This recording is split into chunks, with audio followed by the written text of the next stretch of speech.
All you Americans who've been following the Islamization of Europe from afar with horrified incredulity, if any of you are still nursing the cozy illusion that it could never happen in your country, it's time to wake up and rub those sleepy eyes, because the moment of truth has arrived. In case you haven't heard, there's a plan afoot to build a 13-story Islamic center and mosque a few yards from Ground Zero in New York. A plan that's been enthusiastically welcomed by politicians and civic leaders eager to show how tolerant they are at other people's expense. Is it possible to be astonished but not surprised? Apparently it's not enough that nearly 3,000 innocent people had to lose their lives in a hideous act of religious mass murder, but now their memory has to be insulted as well, and the religion that murdered them allowed to build a towering triumphalist mosque on the ground where they died. Is America losing its mind? It says a lot about the people behind this scheme that they had the bad taste even to propose building a mosque in such a place. But to describe it as they have, as a tribute to the victims, is beyond bad taste and shows a profound contempt for those who died. It would be hard to imagine a more provocative gesture short of standing on their graves and burning the American flag. Yet how typical of Islam, with its own hair-trigger sensitivity to the slightest imagined insult, to do something so arrogant and so insensitive. It's going to cost $100 million to build this thing, but nobody's prepared to say where the money's coming from. We do know that the Saudis fund a lot of mosque building in the West when they're not busy trying to stamp out free speech at the United Nations or telling Fox News what to broadcast, so I guess we'll all be paying for it every time we start the car. You know, it seems to me a much more appropriate place for a mosque in New York would be the United Nations building itself, because that organisation has become so Islamo-friendly in recent years that, frankly, I'm surprised it doesn't already have a minaret. You know, I'm not even American, but it makes me sick to my stomach to think that Islam is going to be allowed anywhere near Ground Zero. Because 9/11 could never have happened if not for Islam and its teachings and its doctrine of jihad and its false promise of an impossible afterlife, without which none of those gullible lunatics would have been persuaded to carry out such an insane act. And also because it wasn't just an attack on America, but on all of us in the civilized world, as were the bombings in London, in Madrid, in Bali, the shootings in Mumbai, and everywhere else that the religion of peace decides it doesn't like the way people do things. Any religion that endorses violence is incapable of delivering spiritual enlightenment. How obvious does that have to be? And it has no right even to call itself a religion.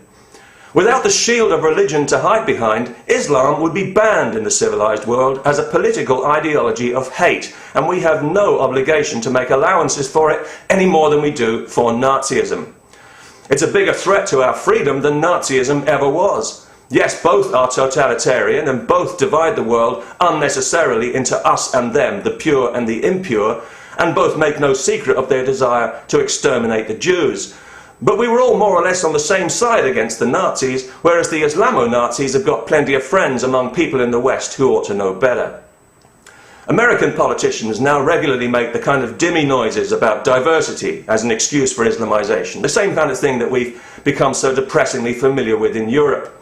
It's true that diversity has been good for America. It's been the making of that country. But American diversity has always been grounded in respect for the values, the individual liberties that make America what it is. Islam rejects those values, and that's the difference, and it's a very important difference.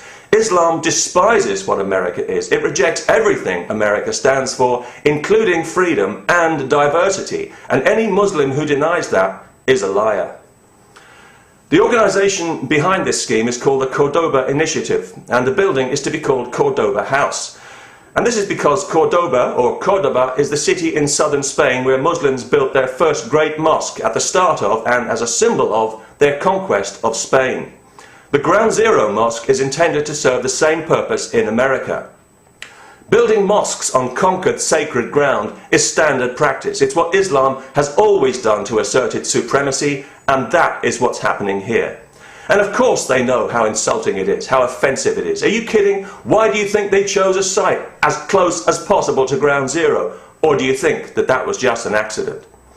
And they also know that once it's built, it'll be there forever, as a permanent affront to all Americans, gloating in triumph and a major bridgehead in the ongoing stealth jihad. That's how the Muslim world will see it, and that's how they'll be encouraged to see it, and to be fair to them, that's exactly what it will be, confirming what they've always suspected, that America is a soft country, a decadent country, crippled by political correctness, confused and guilt-ridden, with no backbone and no pride. They plan to open it next year, on September the 11th, the 10th anniversary of the atrocity. Is that tasteless enough for you? I'm surprised they haven't organised a 757 flypast.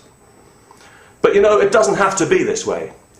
Here in London, we had a similar situation just recently where they wanted to build a gigantic mosque to overshadow the Olympic Games. Public opinion put a stop to that, and public opinion can put a stop to this disgraceful plan as well.